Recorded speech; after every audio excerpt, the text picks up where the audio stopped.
excesso de hemácia ou redução dela. E isso acontece não só para a hemácia, mas para todas as células do corpo da gente.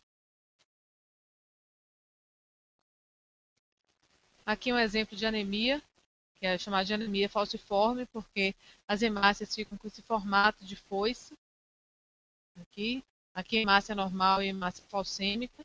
Quem tem anemia falciforme não tem todas as suas hemácias assim falcêmicas.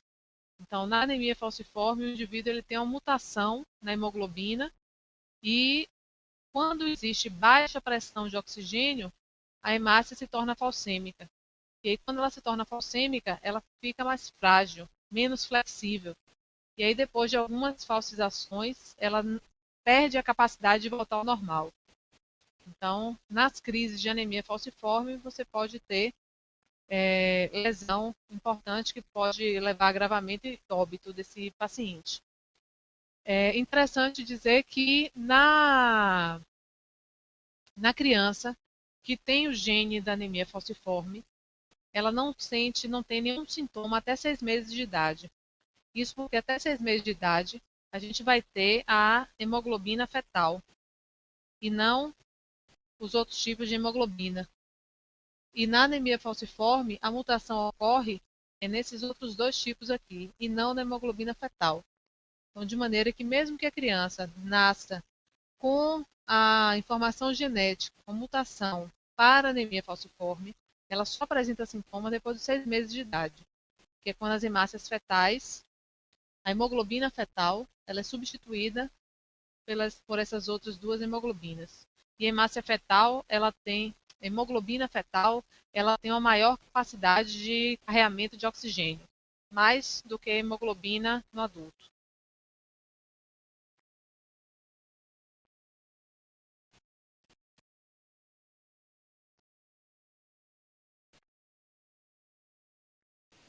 E desses antígenos que a gente tem na superfície dos eritrócitos, vale a pena ressaltar também a definição de antígeno. O que é um antígeno? Antígeno é anticorpo. Antígeno é uma proteína? Nem sempre. Em geral, sim, mas pode ser carboidratos. Podem ter outra constituição. Antígenos são substâncias que têm a capacidade de se ligar a anticorpos. Anticorpos são proteínas que a gente produz que se ligam a antígenos. Antígenos, em geral, são substâncias estranhas, são substâncias que não fazem parte do nosso organismo. Quando a gente fala de antígenos eritrocitários, são substâncias que estão presentes, em geral, carboidratos, mas podem ser proteínas também, mas que estão associados à membrana plasmática dos eritrócitos e que, quando transfundidos, podem gerar reação transfusional, porque cada indivíduo tem antígenos eritrocitários um pouco diferentes do outro. Tem alguns antígenos que são comuns e tem outros que são um pouquinho mais diferentes. Tá? Hum?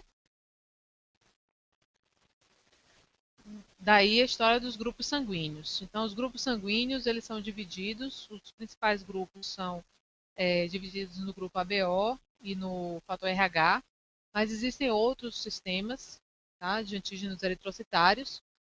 Os antígenos públicos são aqueles comuns, em geral, à população, e os antígenos privados, também chamados de familiares, são aqueles que são mais raros e que estão presentes, em geral, dentro das famílias. Então, é um antígeno muito raro que está presente em mim e nos meus descendentes. Então, aí eu tenho o chamado de antígenos privados. E os antígenos públicos são aqueles mais comuns. Tem ainda a presença de anticorpos no sangue da gente. Então, no sangue, a gente falou que tem proteínas, que tem carboidratos, que tem sais minerais e tem proteínas. Entre as proteínas, os anticorpos são proteínas produzidas pelas células do sistema imunológico, pelos linfócitos, que têm a função de proteger o nosso organismo, né? Proteger o corpo. Proteger contra o quê? Contra antígenos invasores. Então, contra bactérias, contra vírus, contra o que é estranho, para que não ataque.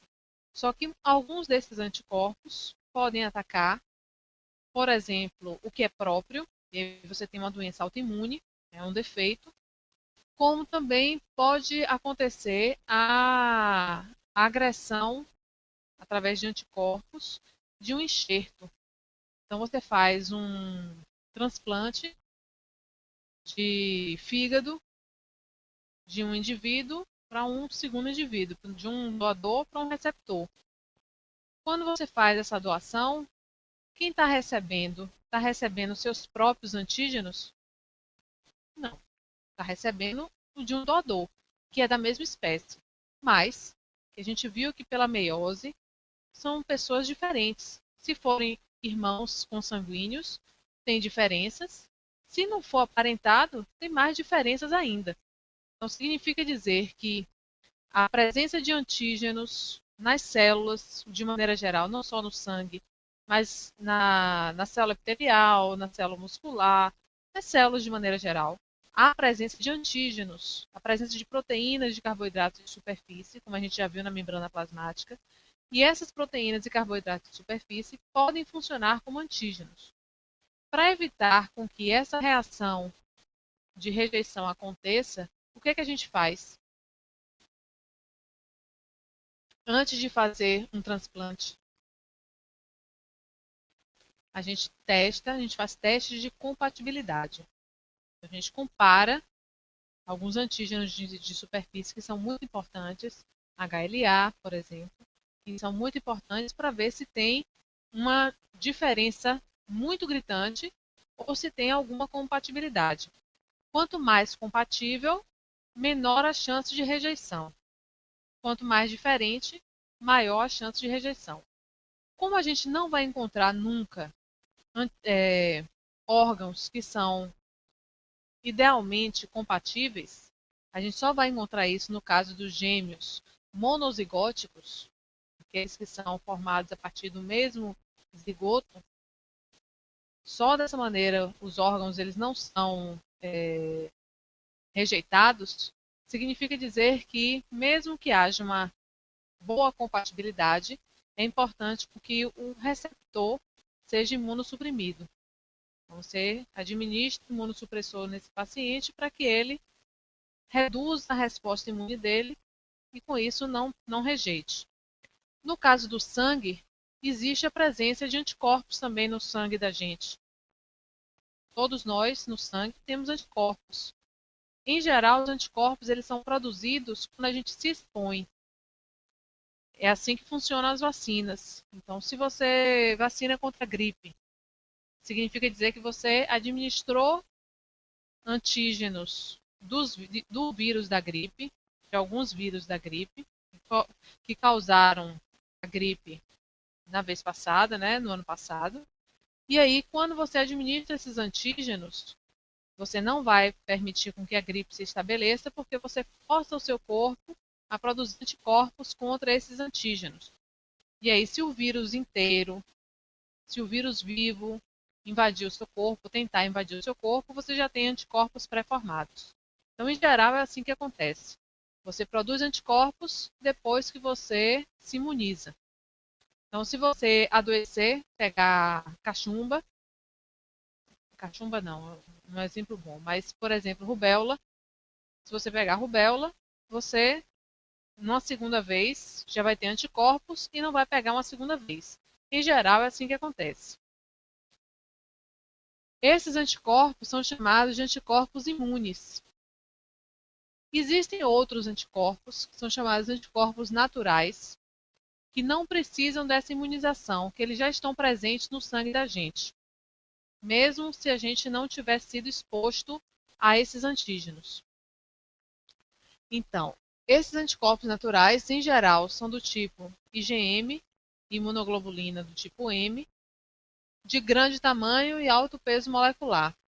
Esses anticorpos eles podem sensibilizar hemácias e provocar aglutinação. O que a gente chama de sensibilizar hemácia é: aqui eu tenho hemácia, ele pode se ligar na superfície da hemácia E ao se ligar na superfície da hemácia, ele pode causar aglutinação. Várias hemácias que estão circulando no sangue, elas aglutinam, elas se aproximam entre si e formam um grumo de hemácia, então aglutinação. E essa aglutinação é o que é chamado, o que pode causar a coagulação intravascular disseminada. O sangue deixa de ser fluido naquela região, para de circular e a pessoa vem a óbito, se nada for, se não for revertido. São anticorpos completos, também chamados de anticorpos salinos, e os anticorpos imunes são aqueles que precisam de uma sensibilização prévia. Em geral, são do tipo IgG, imunoglobulina do tipo G, são anticorpos a quente e são chamados também de anticorpos incompletos. Aqui a quente, anticorpos naturais a frio, a diferença é que, em geral, os a frio, eles vão coagular. Você vai perceber esses anticorpos melhor quando você, depois de coletar o sangue do paciente, no soro você armazena a -4 graus. E aí quando você coloca a -4 graus na geladeira, entre -4 e -8, ele coagula mais facilmente. Então por isso são classificados como anticorpos a frio e esses aqui anticorpos a quente. Mas não significa dizer que eles só vão coagular no sangue da gente se tiver frio ou se tiver quente. Porque a gente é um animal homeotérmico e, independente da temperatura externa, a temperatura da gente varia entre 36,5 e 37 graus.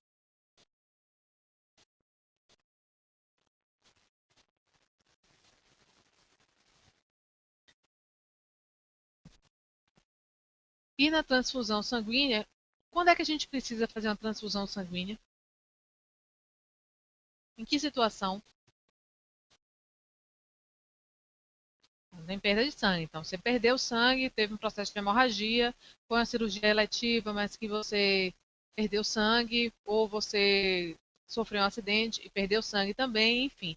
Quando você tem que repor esse volume de sangue perdido, você precisa de uma transfusão sanguínea. Numa situação de anemia, quando essa anemia é provocada por diminuição de hemácias. Existem anemias que a hemácia está lá presente, mas tem uma morfologia distinta. Então, quando você precisa de uma transfusão de sangue, sabendo que existe a presença de antígenos eritrocitários, né, antígenos presentes na superfície das hemácias, a gente tem que se preocupar com esses antígenos, na compatibilidade desses antígenos, para não causar uma reação de rejeição no paciente. Então, se você pegar um sangue de alguém, de doador, e transfundir no receptor, você precisa ter a certeza de que esse sangue vai beneficiar o paciente e não causar sua morte, mais precoce ainda. Então, a transfusão sanguínea, ela está relacionada com transferência de sangue ou de um hemocomponente, que pode ser eritrócito, plaqueta, fator de coagulação, leucócito, plasma, depende do objetivo, do porquê, da causa de você precisar da transfusão. Você falou em perda de sangue, mas se você tiver uma situação que você não tem perda de sangue, mas suas plaquetas estão muito baixas, você pode precisar de transfusão de plaquetas. Fatores de coagulação, tem algumas doenças de coagulação, você tem deficiência do fator 8 de coagulação, então você pode ter uma transferência somente desses fatores de coagulação. Você tem porções individualizadas de hemocomponentes que você pode administrar no paciente. Mas em relação à transfusão sanguínea, em relação a risco de rejeição, a gente está aqui falando das células que são os eritrócitos. Já que nas outras, nas outras porções do sangue, você não teria problema de rejeição. Quando se trata de transfundir eritrócitos, que são as hemácias, tem que haver preocupação com a tipagem sanguínea e tem que haver a preocupação também com a pesquisa, né, a presença de anticorpos no sangue desse indivíduo, que ele está recebendo, na verdade, no sangue do doador e no sangue do receptor também, com a presença de anticorpos que podem reagir com essas hemácias.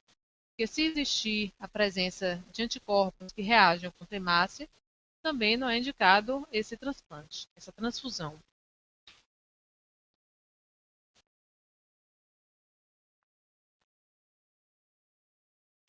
Aqui, como curiosidade, que quando se faz doação de sangue, a cada doação é coletado mais ou menos meio litro de sangue.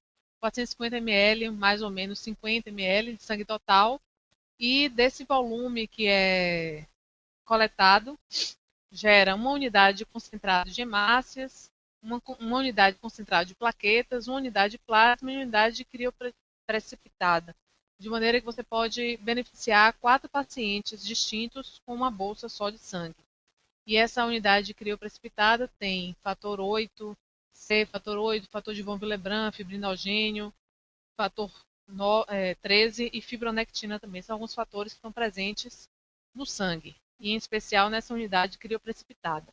Dependendo do que você precisa, você pode ser administrado alguma dessas soluções. O sistema ABO e o sistema RH são, como você tinha falado, os dois mais importantes, porque são os dois mais imunogênicos. Os outros sistemas que a gente vai ver também podem causar reação de rejeição, mas os principais são esse, ABO e o sistema RH. O sistema ABO ele foi descrito por Lannister e Sturley, e eles descobriram, nomearam, que nas hemácias existe a presença de antígenos A ou B, ou A e B juntos, ou nenhum dos dois. Tá?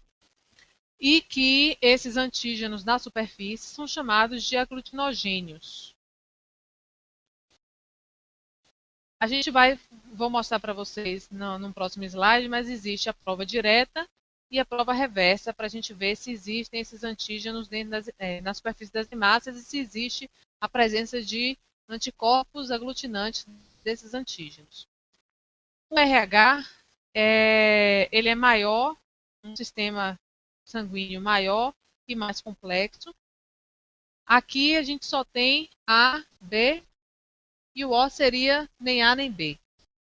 O RH ele é maior e mais complexo porque ele pode ter antígenos chamados de antígeno D, antígeno C maior, C menor, E maior e E menor.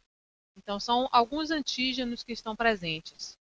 Quando a gente fala que é RH positivo, a gente fala que é RH principalmente do tipo D, forte. Quando é RH negativo, aí a gente fala que o antígeno D é fraco, porque a pesquisa que se faz é em relação ao antígeno D. A gente não diz que ele é nulo para qualquer um desses antígenos, porque a gente não faz a pesquisa de todos.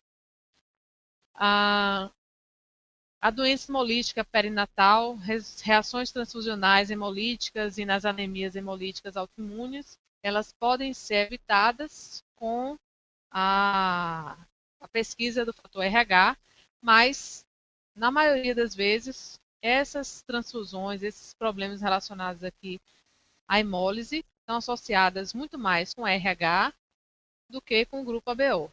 Já que o grupo ABO o grupo sanguíneo ABO é mais simples de se verificar, você teria menos reações transfusionais com o grupo ABO do que com o fator RH.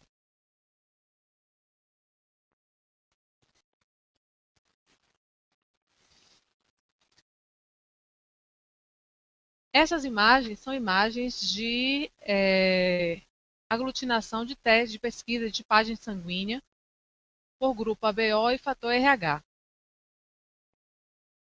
Aqui eu tenho um paciente anti-D, anti-B, anti-A e anti-AB.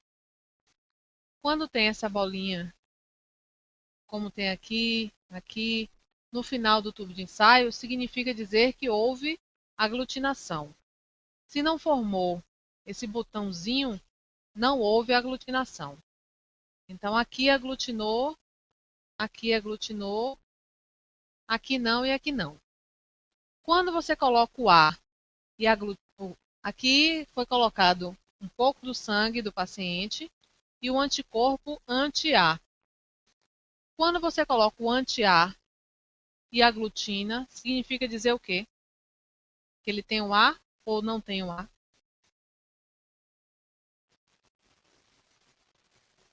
Ele tem o A. Então, se eu coloquei um anticorpo anti-A, anti-A significa dizer que ele vai se ligar ao A. Aglutinou é porque houve a reação, as hemácias aglutinaram e formou esse botão. Então, eu posso dizer que esse aqui é A. Aqui é tudo no mesmo paciente. Não basta eu usar o anti-A e dizer que ele é A. Aqui nesse paciente, deixa eu apagar aqui. Ele usou o anti-B e não aglutinou.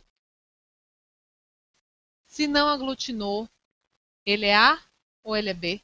Ou eu posso dizer, a informação que eu tenho é que ele não é B, exatamente. Eu não posso dizer que ele é A, eu posso dizer que ele não é B. Então, vou colocar aqui B e riscar. Ele não é B. Quando coloco o anticorpo anti-AB, aglutinou. Mas ele aglutinou porque ele já tinha aglutinado no A também. Mas ele também não vai ser AB. Então, esse paciente, tenho certeza que ele é do grupo A. Aí pesquiso o anti-D para ver o fator RH. O anti-D aglutinou. Significa o quê? Que ele tem o fator RH. Então, ele é positivo. Então, esse aqui é A positivo. Esse aqui embaixo, ou do lado, ele aglutinou com B, B. Não aglutinou com A. Então, ele não é A. Aglutinou com a B, só comprovando que ele é B. Aglutinou com D. Então, significa dizer que ele é B, B positivo.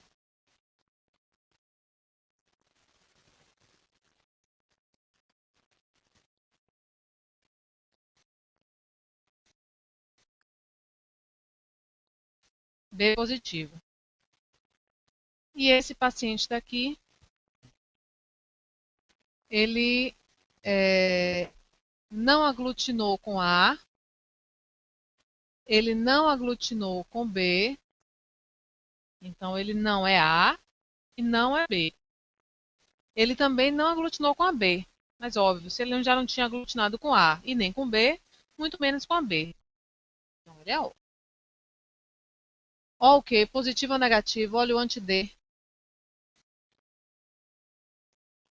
Negativo. O O negativo. Aqui seria a prova direta, para pesquisar se existem antígenos nas hemácias desse paciente. Aqui seria a prova reversa, aqui embaixo. Na prova reversa, você pesquisa no sangue do paciente, no soro do paciente, se ele tem anticorpos contra antígenos. Então, aqui na prova reversa de A, ele coloca sangue do tipo A, aqui dentro do tubo, e coloca o soro do paciente, que está doando. Ou que está, nesse caso, não é nem que está doando, é o que está recebendo. Para saber se esse paciente ele tem anticorpos anti-A. Ele não hemolizou.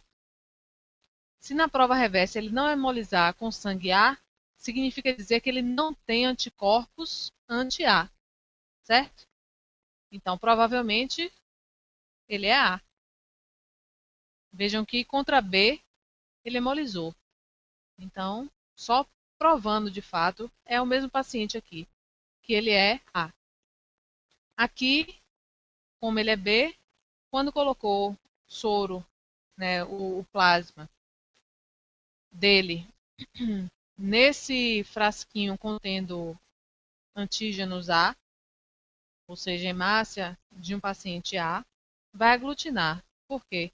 Como ele é B, ele tem anticorpos anti-A. Então, é hemolisa. E esse paciente aqui, como ele é O tem anticorpo anti-A. O O, ele tem anticorpo anti-A? Não. O O tem... Não, tem sim. O O, ele não tem o antígeno A. O O não tem o antígeno B. Como ele não tem nem o A nem o B, ele vai ter um anticorpo anti-A e anti-B. Tá? Então, dessa maneira, com a prova direta e a prova reversa, a gente vai ter evitado algumas doenças hemolíticas, algumas doenças transfusionais com essas provas direta e reversa, para evitar com que o paciente sofra aglutinação e venha a óbito. A prova direta é feita nos eritrócitos e a prova reversa no plasma. E a reversa, em geral, sim. Então, deixa eu colocar. Eu não lembro se eu coloquei uma tabela. Eu coloquei tabela falando de grupo sanguíneo e de doação, recepção. Não, né? Então vamos colocar aqui. Então, se a gente colocar numa tabela A, B, AB e O. Sistema ABO. O grupo A, ele tem o antígeno de superfície A. O grupo B, ele vai ter o antígeno de superfície B, tá? Que são os aglutinogênios. Aglutinogênio A, aglutinogênio B. Aqui ele vai ter o aglutinogênio A e B. E aqui ele vai ter nenhum dos dois. Nem o A, nem o B.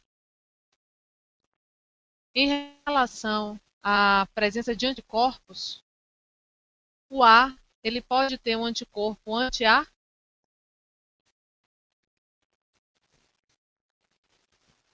Não. Se ele tiver anticorpo contra as próprias hemácias dele, a glutina ele morre, até antes de nascer. Então, quem é A não tem anti-A, vai ter o anti-B. Ele pode vir até anti-B. O B, anti-A. O AB, nem anti-A, nem anti-B. E o O,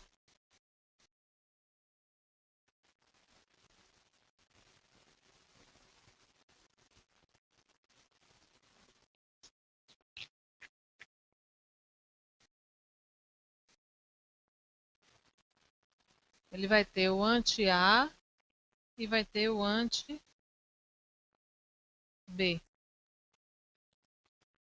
Na prática, o que isso representa? Quem é A pode doar para B? Não. Por quê? Quem é A tem antígeno A e quem é B tem anticorpo anti-A, a glutina. Quem é A pode doar para AB? Quem é A pode doar para AB? Cadê? Aqui é o receptor. Não, ele pode doar. Então, quem é A, ele pode doar para B, porque o AB não tem nem anti-A nem anti-B. Quem é A pode doar para O? Não pode. Quem é B doa para A? Não. Quem é B doa para B? Pode. Quem é B doa para O? Não. Quem é AB doa para A? Não, porque ele tem anti-B. Quem é AB doa para B? Também não. Tá? Então, dessa maneira, a gente tem o O pode doar para todos. Porque como o O ele não tem antígeno da superfície no sistema ABO, nem o A nem o B, Não importa que o A tenha anti-B ou que o B tenha um anti-A. Ele pode receber, é o doador. Quando você fala de doador universal, a gente junta a informação de grupo ABO com o fator RH. Então, doador universal é o O negativo. E o receptor universal? Positivo ou negativo? Positivo. É. Positivo pode receber de positivo e pode receber de negativo. Já o negativo só pode receber de negativo. Porque o negativo ele tem um anticorpo antifator RH. Então não pode receber de positivo. Deixa eu outro slide.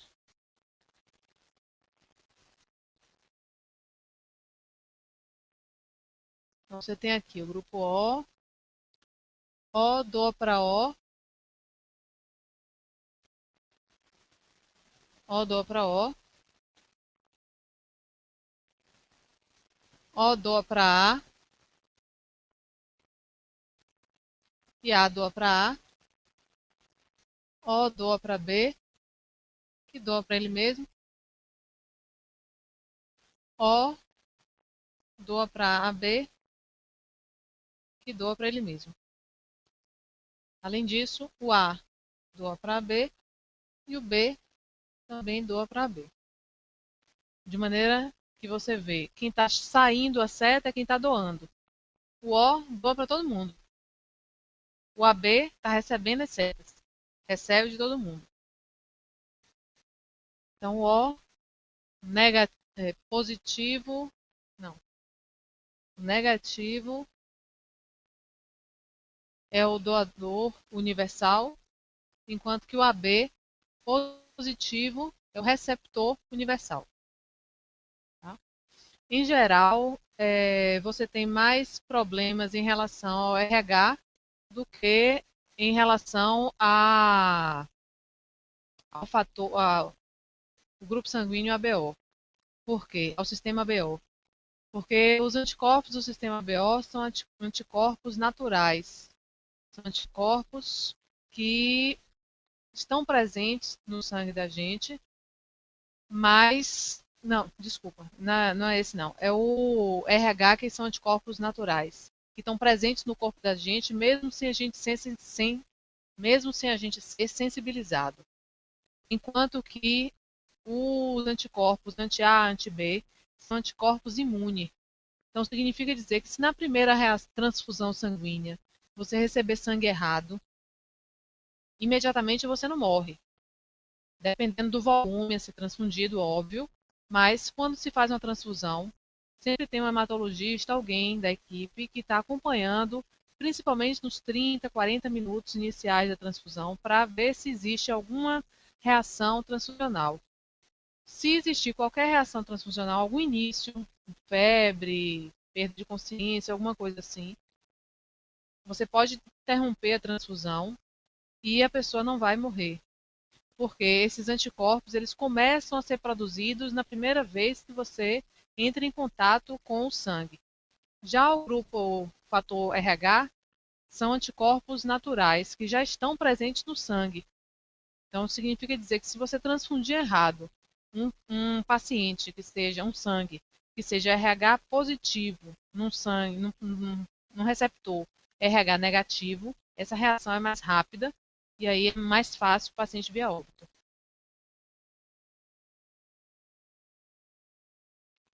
Sim, isso. A eristoblastose fatal, também chamada de doença hemolítica do recém-nascido. Que está aí também, que a gente vai falar, mas eu vou deixar para falar amanhã, porque são 10 horas. Né? Mas a doença hemolítica do recém-nascido, que é a eristoblastose fetal, está associada com o fator RH. Mães que são RH negativa e que o filho seja RH positivo, que pode levar a um processo de morte da criança por hemólise e risco da mãe também, via óbito. Lembro que amanhã a aula é 8h30, tá, gente? 8h30 às 11h30 aqui. Beleza? Então, até amanhã, gente.